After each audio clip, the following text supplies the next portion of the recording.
when you're talking about learning and seminary and how we build these really partnerships with leaders in local contexts.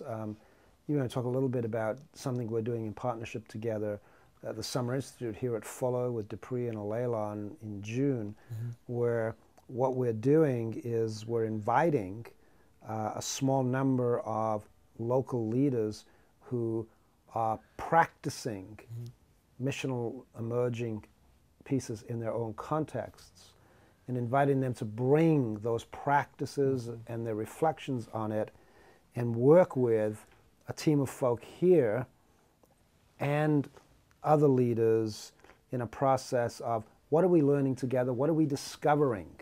Can you talk a little bit about that as a praxis theory way of learning and for yourself? Can you talk a little bit about that? Yeah, I mean, I would see the best way to learn is with those who've already tried something. They've come as far as they can. Yeah. Their particular communities are stuck, and so they come with other practitioners and with some folks who are just sort of more reflective, have the luxury of being employed by a seminary or something where they can actually think of these things. Yeah. Maybe they've done some research in this area and just collectively come at some of these issues. Yeah. Some of these things are so particular that there's great benefit for the face-to-face sort of wrestling with these sorts of things.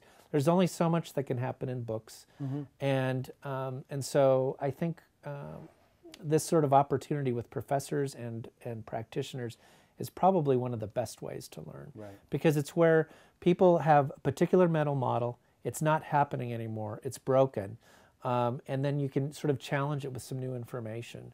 And I think this is a process that we're going to need to have happen over and over again in the next 20 to 30 years. We are just in such a huge change in the world. And with Christendom crumbling, and with modernity, post-modernity, global information cultures, there's these different sorts of things going on, and things that worked and things that seem to facilitate transformation in our communities a couple years ago may not be working anymore. And so we need that sort of ongoing sort of interaction with other practitioners and teachers. So I think it'd be a great opportunity.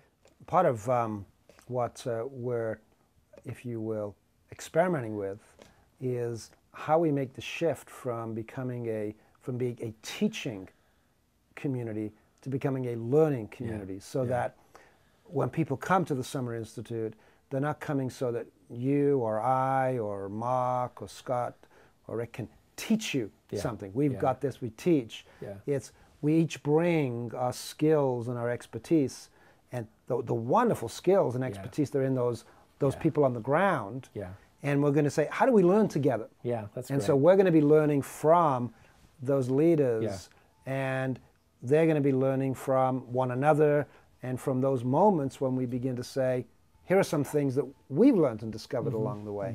So that becomes kind of the co-learning community that we're seeking to create here, which I think gets at what you're asking for. That's really great, because the whole shift that's required, at least from us at the seminary, is the shift from teaching to learning. And so our focus isn't as much on getting the great lecture, but how do we create a learning experience for these students to take them to the next level? And so often that is through reflecting on other people's practice with some new information. So great. I look forward to it. Yeah, all right. Thanks, Ryan. Thank you.